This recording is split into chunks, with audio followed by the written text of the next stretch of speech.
By the time I was 26, I could tell what kind of executive had walked through a hallway by the trail they left behind. Cheap cologne meant middle management, citrus perfume and frantic heels meant legal, burnt espresso and expensive panic meant the corner office. That evening, the whole 12th floor smelled like burnt espresso and ego.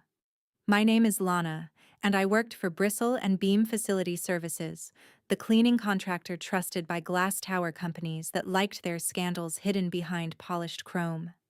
I had been with Bristle and Beam for years, long enough to know which trash bins held salad boxes and which held shredded paper soaked with fear.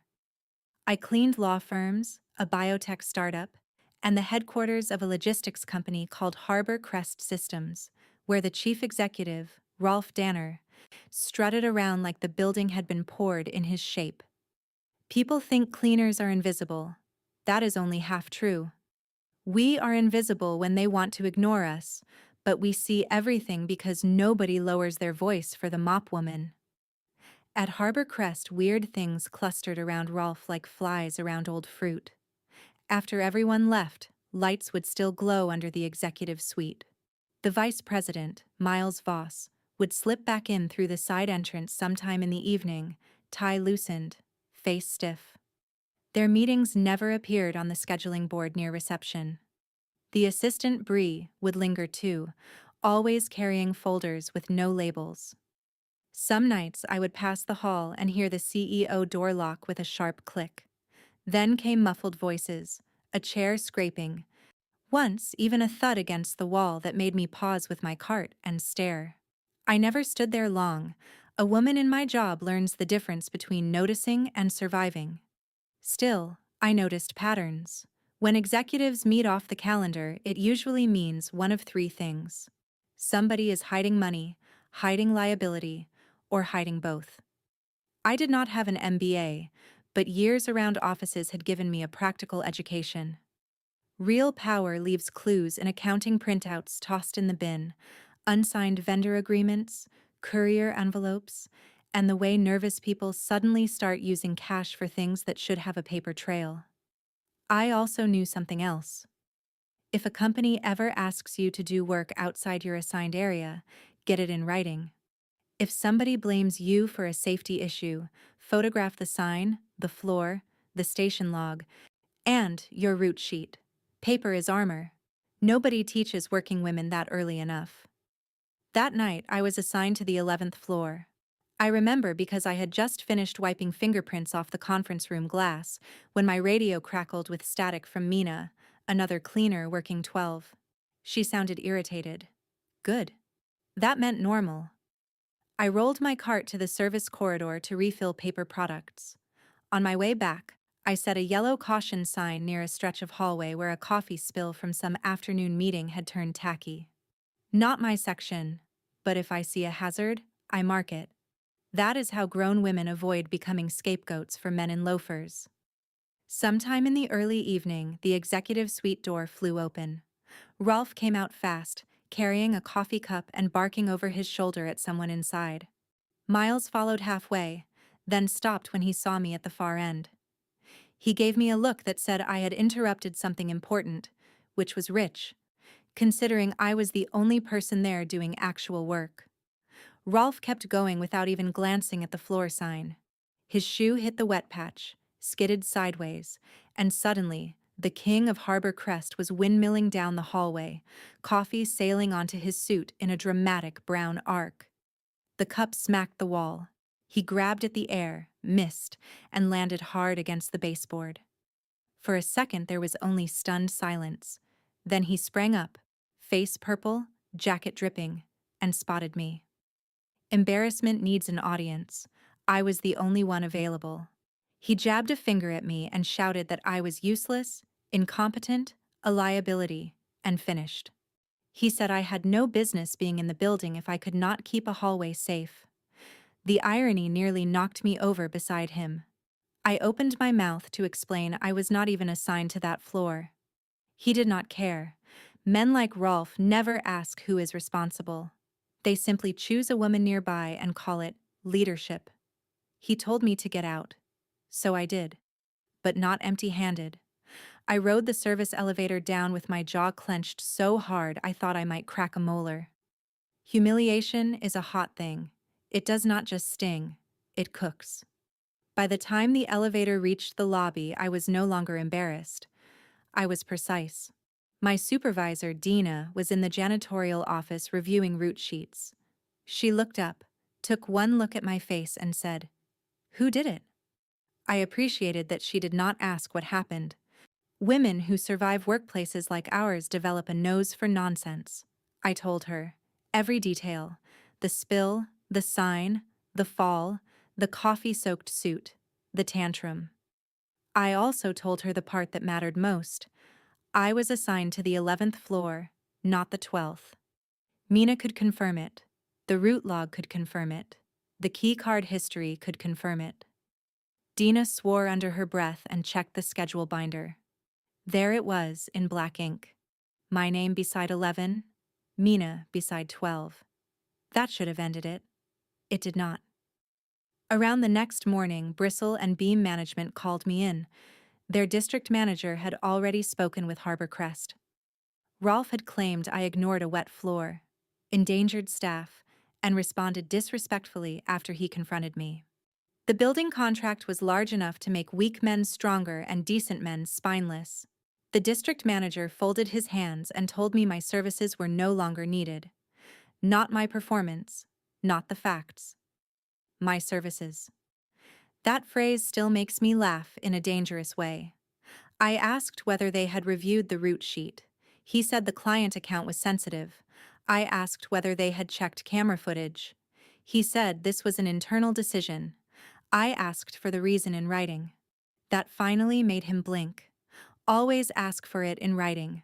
A verbal insult can be denied.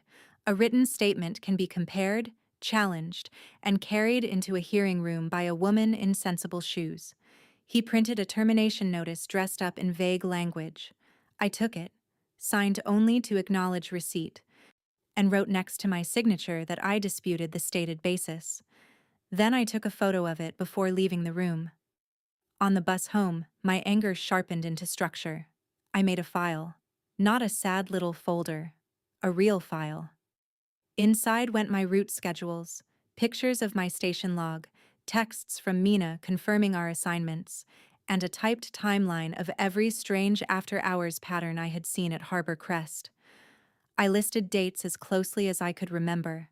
I included names, side entrance arrivals, unscheduled meetings, locked office sessions, courier drop-offs, and the nights the assistant stayed long after everyone else.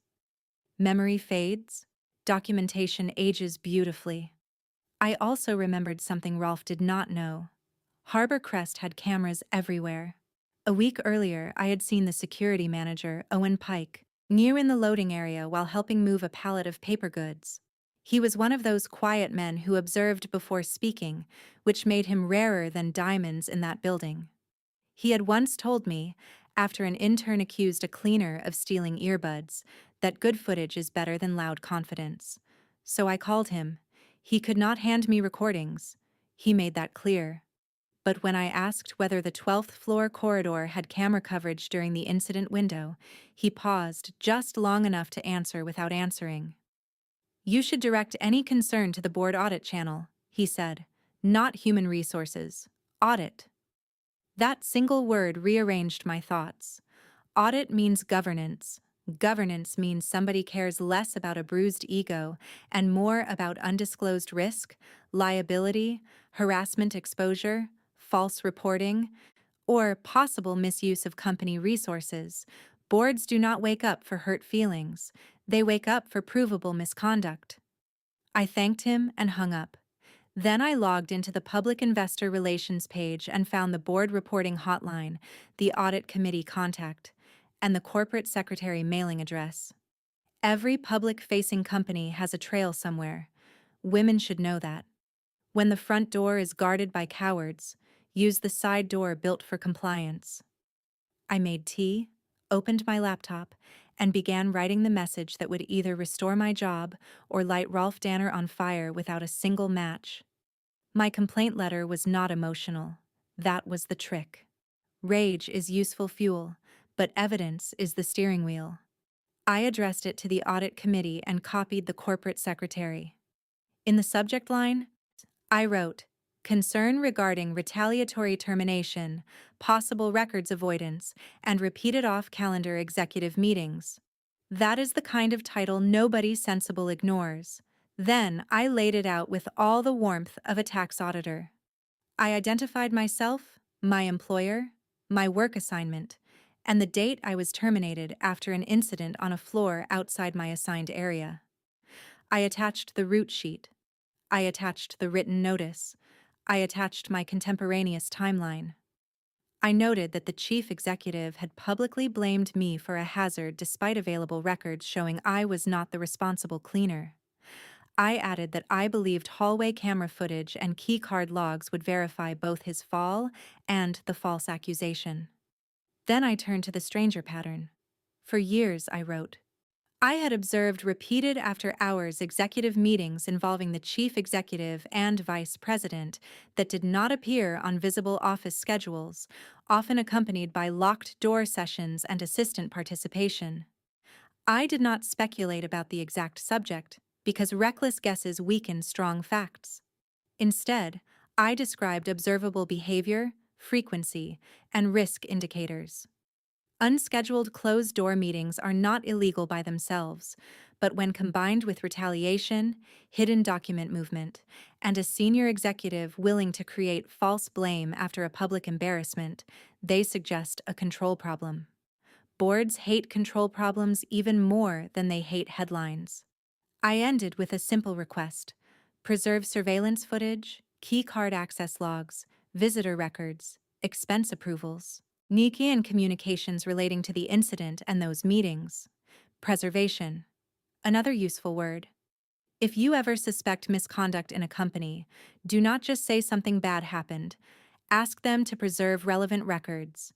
It signals that you understand evidence can vanish when panic enters a room wearing cufflinks. I sent the message sometime after sunset. The next stretch of days was a master class in waiting without looking weak. Dina called to say Mina was furious on my behalf.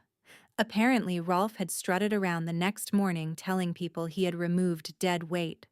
Worse, one of the security staff had heard him joking on camera review about firing the wrong mop girl before laughing that it did not matter because they all work for somebody desperate. That was the moment my humiliation matured into ambition. Not because he insulted me.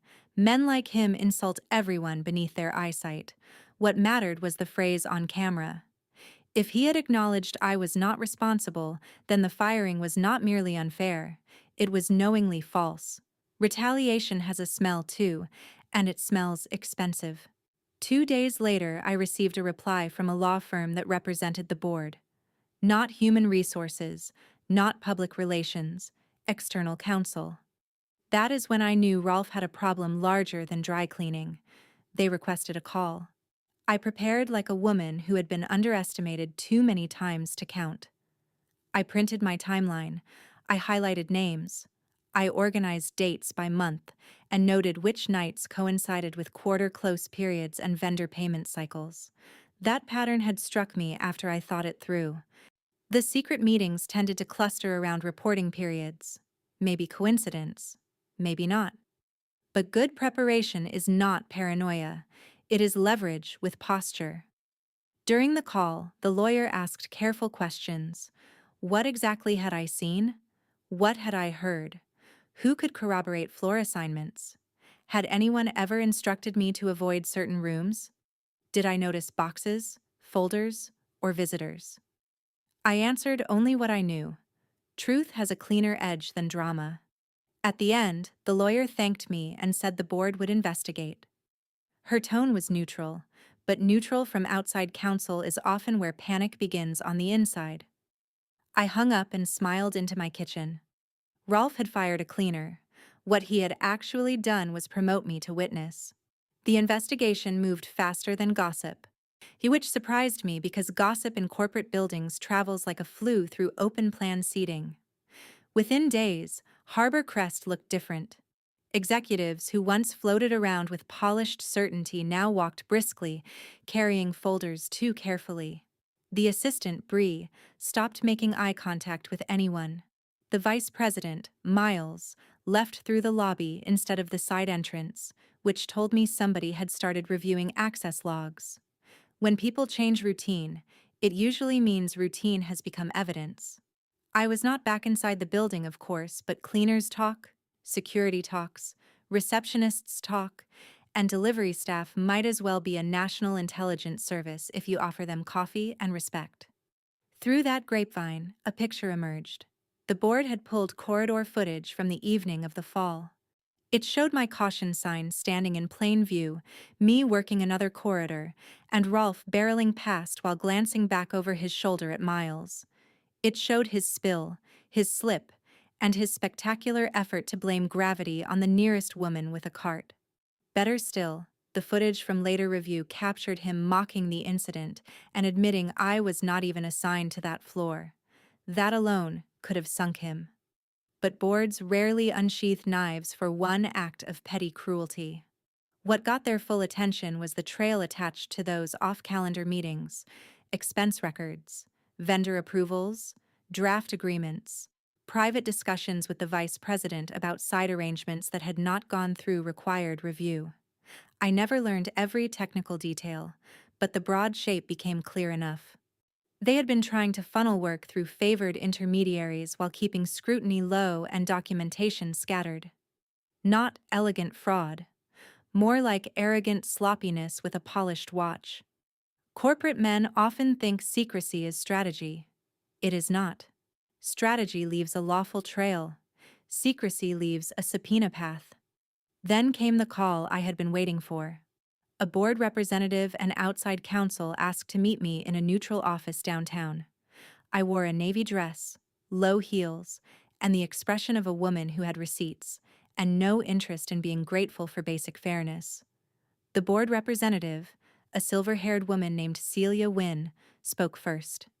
She apologized for what I had experienced, and thanked me for reporting it.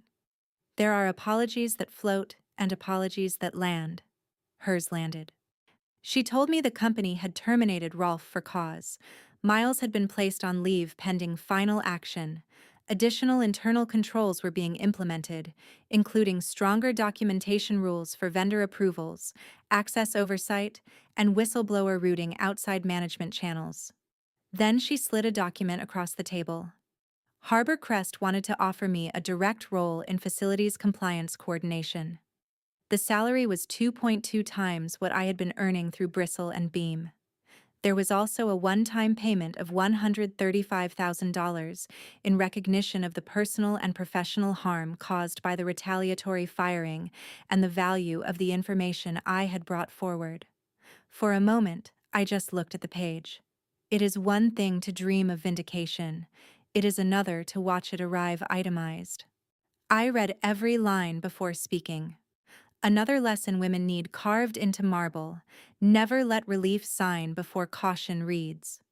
I checked reporting structure, severance terms, duties, confidentiality language, non-retaliation wording, and whether the bonus had any repayment trap attached. Celia watched me with what looked suspiciously like approval. "Most people skip to the money," she said. "That is why most people get surprised later," I replied. That made her laugh. Good. I wanted them to see I was not broken. I was upgraded. I negotiated 2 changes before signing. I wanted employer-paid training in compliance reporting and records management, and I wanted the non-retaliation language expanded to include future protected disclosures. Celia agreed after a short break with counsel.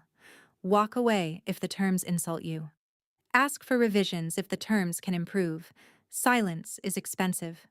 When I left that office, the city air felt lighter, sharper, almost amused. Rolf had mistaken me for disposable labor. Turns out I was an internal control weakness with excellent shoes. The funniest part about revenge is that the best version rarely looks like screaming. It looks like payroll. A few weeks after I signed, I walked back into Harbor Crest through the front entrance instead of the loading dock. Same building, same polished floors, Same executives pretending not to stare. But I wore a visitor badge for exactly 6 minutes before Celia had it replaced with an employee credential that opened more doors than a mop closet ever did. My new office was small, bright, and gloriously mine. I could see the river if I leaned left. On the desk sat a laptop, on a compliance manual, and a welcome note that did not drip with fake cheer. I smiled at that. Real respect is usually less decorative. My job was to help create the thing Rolf feared most: clean process. I reviewed vendor intake records, flagged gaps in approval chains, cross-checked after-hours access against scheduled business needs, and built incident reporting steps that bypassed the exact kind of management bottleneck that had tried to bury me. I also helped draft safety response procedures that required immediate record preservation when a worker was accused in a camera-covered area. Strange how policy becomes efficient once a board member has watched a chief executive fling blame like confetti. The one-time payment hit my account not long after. $135,000 looks even prettier without arrogance attached to it.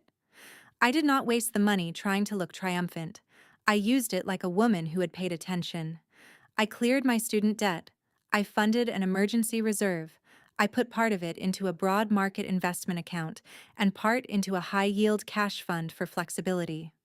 I met with an estate attorney and set up the boring grown woman paperwork nobody in their 20s thinks they need enough. Health proxy. Basic will. Beneficiary review.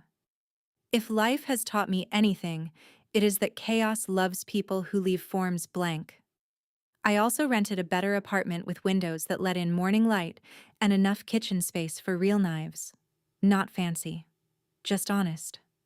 The kind of place that says a woman lives here on purpose. As for Bree, the assistant, she sent me a message after everything settled. Short, careful, almost ashamed. She said she had known things were wrong but kept telling herself none of it was her business. I understood. Fear pays in the currency of silence. I wrote back and told her the same thing I now tell every woman who asks how I pulled it off. Notice patterns, keep records, ask for writing, preserve evidence, read before signing. Escalate beyond the person who benefits from burying you. That is not paranoia. That is adult self-defense. Months later, I passed the 12th floor hallway and saw a fresh caution sign near a damp patch from a maintenance leak. I stopped and laughed so hard a junior analyst nearly dropped his tablet. He asked what was funny. I told him that Flor and I had history. He did not need more than that. People still mention Rolf sometimes, usually in the tone reserved for office legends and expired yogurt.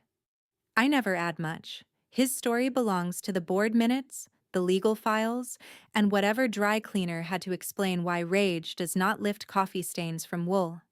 Mine belongs to me.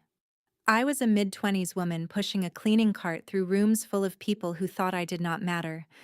They assumed low title meant low value, low pay meant low intelligence, and quiet work meant blind work. They were wrong on every count. I did not win because somebody rescued me. I won because I paid attention when others performed. I learned that governance is not a dusty word, documentation is not clerical trivia, and dignity is much easier to defend when facts are alphabetized. Every now and then, sometime in the early morning, I unlock my office, smell the polished air, and grin at the river. Nothing shines quite like a building after a proper cleaning.